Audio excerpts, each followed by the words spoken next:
आप सुन रहे हैं पुरुदा स्टोरी टेलर। आज की हमारी कहानी का शीर्षक है दो संसार।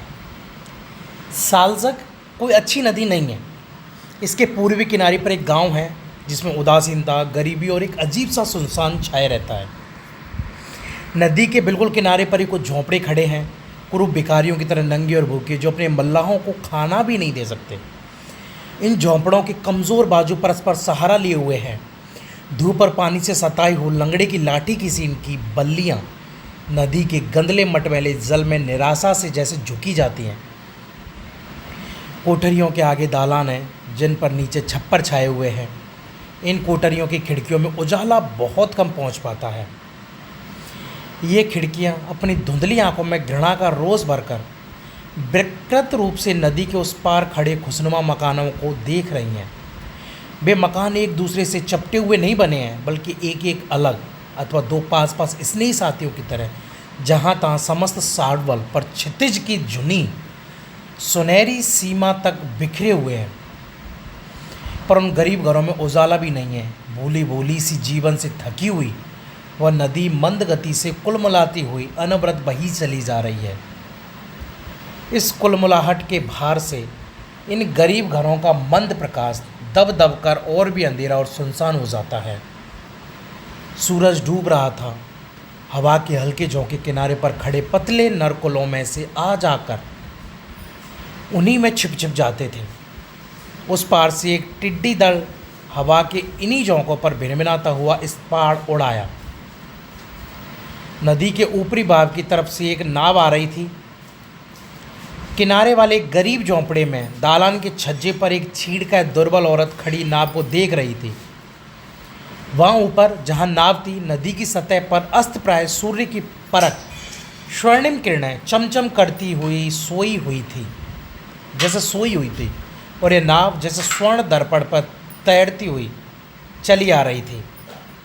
चमक से अपनी आंखों को बचाने के लिए उस औरत ने अपने हाथ से साया कर रखा था। स्वच्छ संध्या की इस आभा में औरत का मोम सा पीला मुख ज्योतित हो उठा, और ऐसा श्वेत फैम मावस की रातों में भी सागर की लहरों को प्रकाशित करता मालूम पड़ता है। डर से सहमी हुई उसकी निराश आंखें इधर उधर कुछ खोज सी रही थी।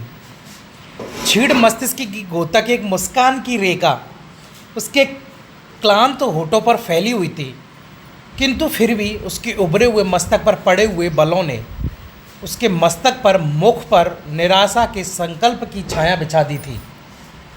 सूरज की तरफ उसने पीठ कर ली और अपना सर इधर से उधर हिलाने लगी, जैसे वह उस घंटी की आवाज़ ने सुनना चाहती हो, और जैसे उन घाटियों का उत्तर वह आप ही आप बड़बड़ा कर बराबर दे रही हो। मैं रुक नहीं सकती, मैं रुक नहीं सकती। किंतु आवाज़ होती ही रही। वह दालान में इधर से उधर टहलने, और ऐसा मालूम पड़ता था कि उसे कोई भयानक पीड़ा हो रही है। उदासीनता की छाया और भी गहरी हो उठी। वह भारी भरकम सांसें लेने लगी। वह जैसे रोना तो चाहती हो पर रो ना सकती हो।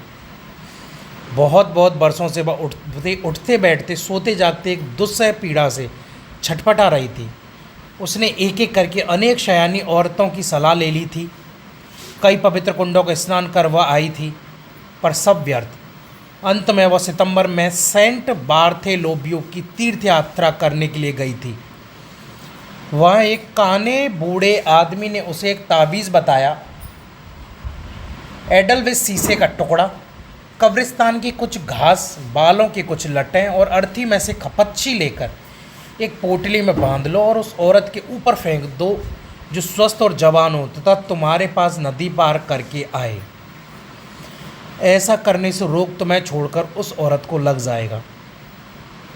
अब वह उसी ताबीज़ को अपने साल में छिपाई खड़ी थी।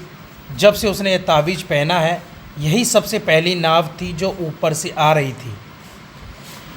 वह फिर दालान के छज्जे पर आकर खड़ी हुई। नाव इतनी समीप आ गई थी कि उसे साफ साफ दिखाई दे रहा था उसमें 6 यात्री हैं। वे बिल्कुल अजनबी मालूम हो रहे थे। नाव के किनारे पर मल्ला अपनी बल्ली लिए हुए खड़ा था, और उसके पास ही एक युवती पतवार लिए उसके आदेशानुसार नाव चला रही थी। युवती पतवार लिए उसके आदेश अनुसार नाव चला रही थी। युवती के पास ही एक युवक बैठा उसके नाव परिचालन को देख रहा था। शेष यात्री नाव के बीच में बैठे थे। वह रोगड़ी स्त्री छज्जे पर झुक गई। उसके मुख की प्रत्येक रेखा तन गई और उनका हाथ शॉल के नीचे था। उसकी कनपटियाँ गर्म हो रही थी। सांस उसकी जैसे बिल्कुल रुक गई थी। नथुने फड़क रहे थे। आंखें फटी हुई सी थी और इसी दशा में वह नाव के बिल्कुल अपने नज़दीक आने का इंतज़ार कर रही थी। अब यात्रियों की आवाज़ें कभी कभी कुछ अस्पष्ट और कभी कभी बिल्कुल साफ सुनाई पड़ने लगी थी। सुख, उनमें से एक कह रहा था, एक बिल्कुल प्रकृतिवादी धारणा है। न्यू टेस्टामेंट में आप इस शब्द को एक जगह भी नहीं पा सकते। और निर्माण, किसी दूसरे ने प्रश्न किया।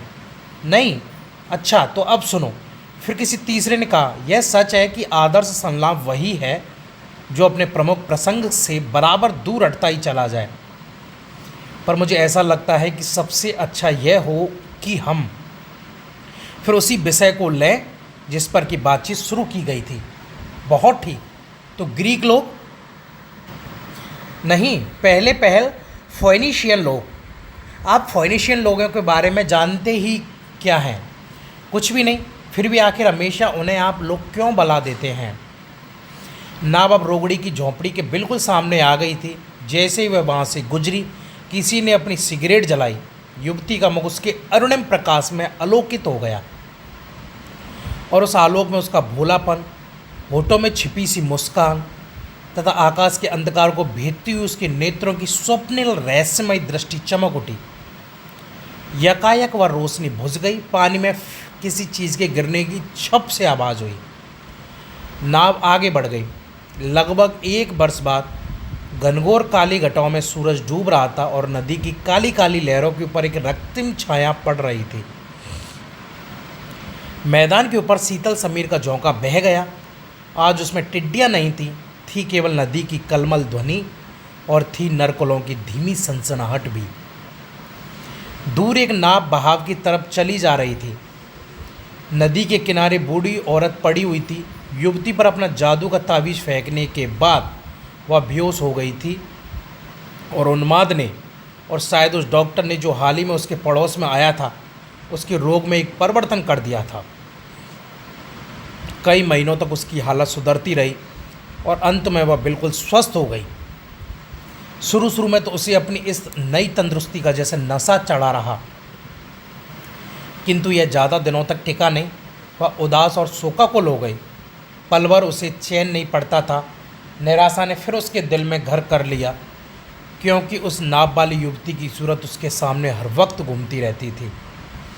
उसे ऐसा लगा जैसे वह लड़की उसके पैरों पड़ रही हो, बड़ी दयनीय दृष्टि से उसे देख रही हो। फिर वह गायब हो गई।